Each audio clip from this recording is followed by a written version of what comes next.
Someone wanted me to make a video about how conservative groups are wrong for considering Black Lives Matter to be a communist revolution. They're not wrong. Technically they're wrong, but I'm going to explain why they're not wrong. Communism in the United States, as we have been led to believe it is through cultural Marxism, is not communism. It's certainly not Soviet communism, and it's certainly not Maoist communism. Not by a long shot. And it's hardly Castroism. It's closer to Castroism, but it's not Castroism.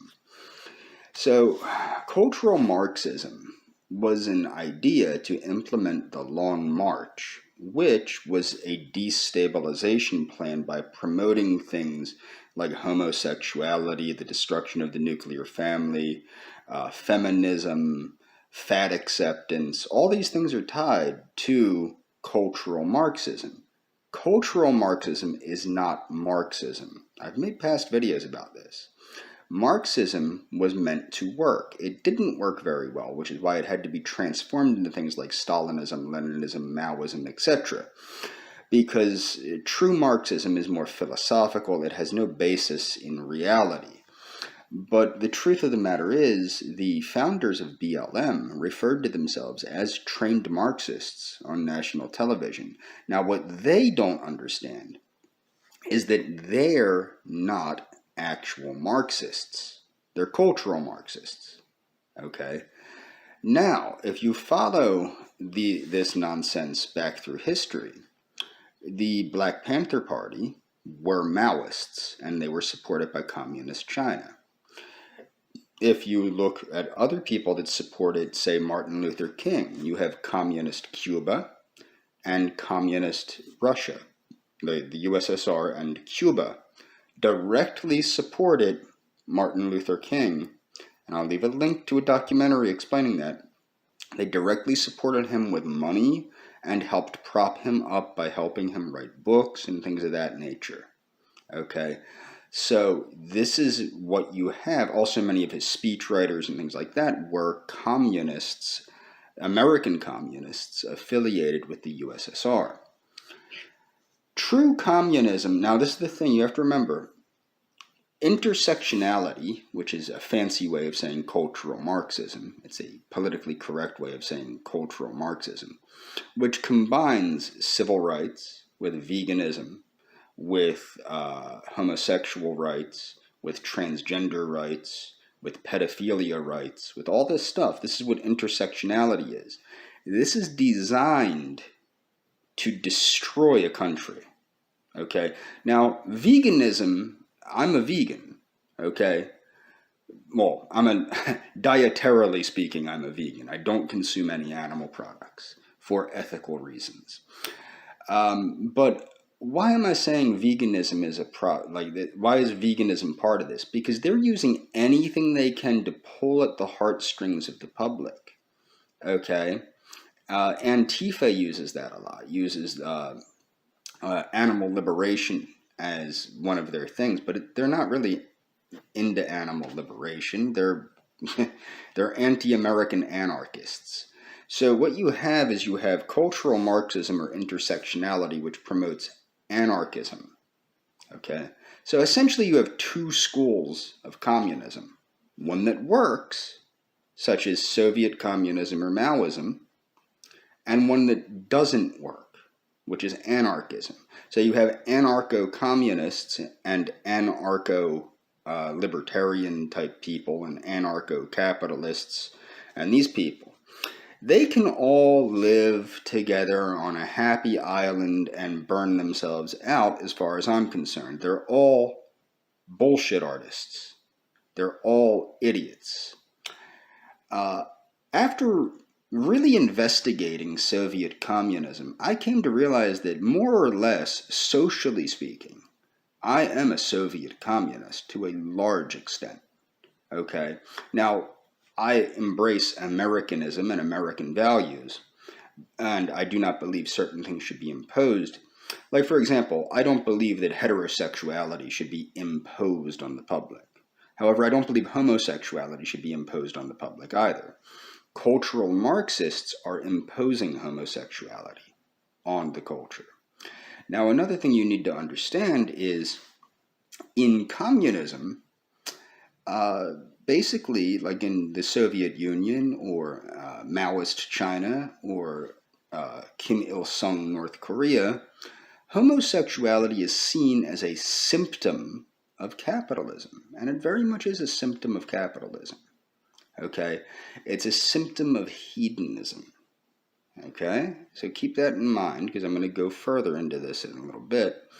So I'm not anti-capitalist either. I believe in a mixed system. I believe that basic needs should come from the government, come from the taxpayers. Socialism is an investment by the public in the public.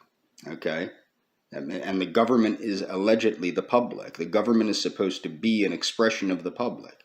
So how I see it is basically socialized medicine, socialized electric, these things. It is a socialized water. A lot of people don't know that in the United States we don't have drinkable water like we should. Desalination, such as large-scale desalination, would be ideal. Hydroelectric dams would be ideal. Underground or urban hydroponic agriculture would be ideal. There's no reason that anyone in this country, in the United States of America, should be hungry, thirsty, or without power, in my opinion. And I think that the basic needs should come from the taxpayers. It's the investment of the public, in the public, through the government, which is of, by, and for the people. So there are many ways that communism and Americanism, true communism and true Americanism, can link up. But what's being promoted by Black Lives Matter and by the Black Panthers and what was promoted by Martin Luther King was not true communism. It was anarchism. It was meant to destroy. Now, why was the civil rights movement capable of happening, and why was the Black Panther Party capable of happening, and why is Black Lives Matter capable of happening? Well, because like Sir Oswald Mosley pointed out, this again is a symptom of capitalism. When you treat people poorly, they tend to resent that. Okay? Now, I'm not saying that if you view the civil rights movement, communism would not have been able to get its hooks into it if it didn't have a reason to exist, and it did have a reason to exist. Due to Jim Crow laws and things of that nature, blacks were not treated well in the United States. So this allowed communism to creep in and basically pervert what otherwise would have been a basically fair movement, honestly. I mean, that, to be honest, it went from promoting fairness to promoting anti-Americanism.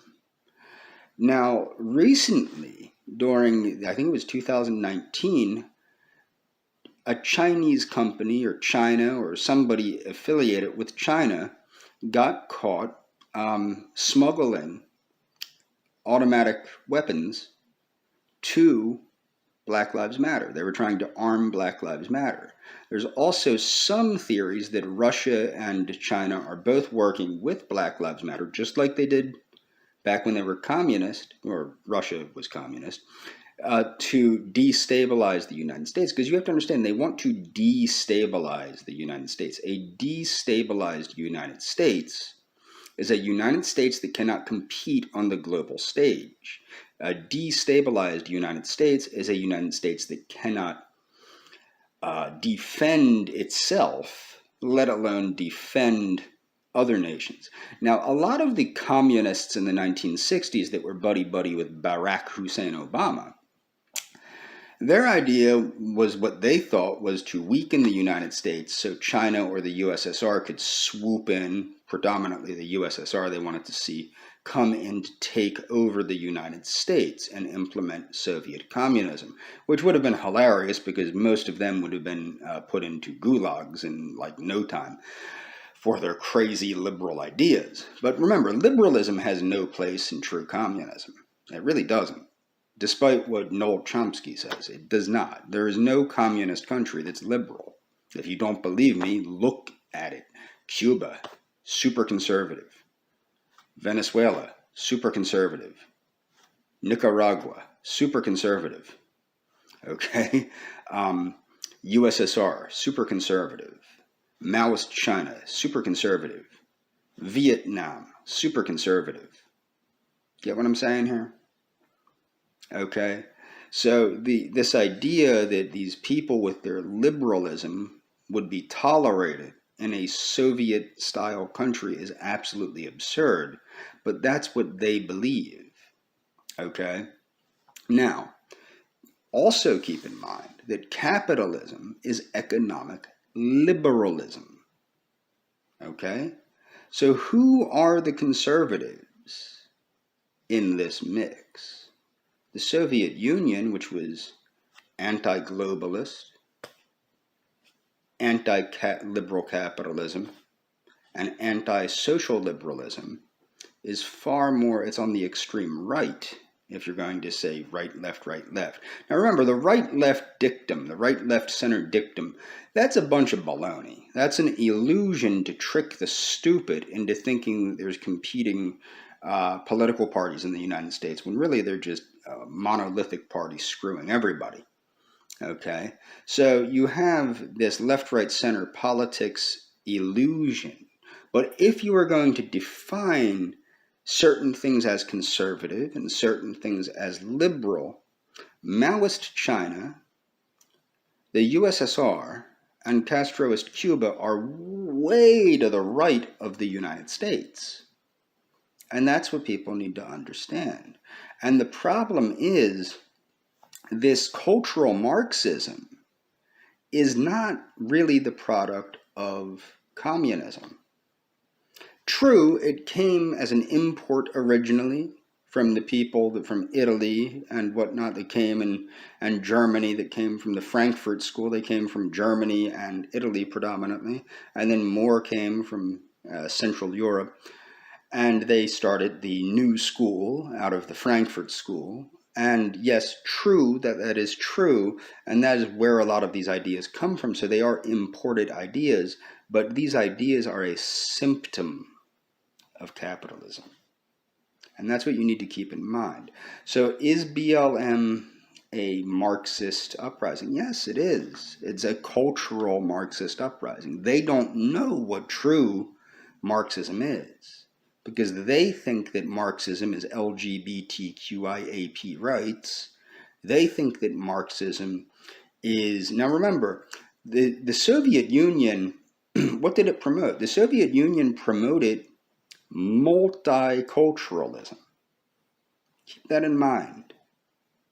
They promoted a multicultural nation made up of the republics, of the Soviet Socialist republics. They did not promote racial separation. You don't get that until you get into Maoism and Juche and Castroism and things like this.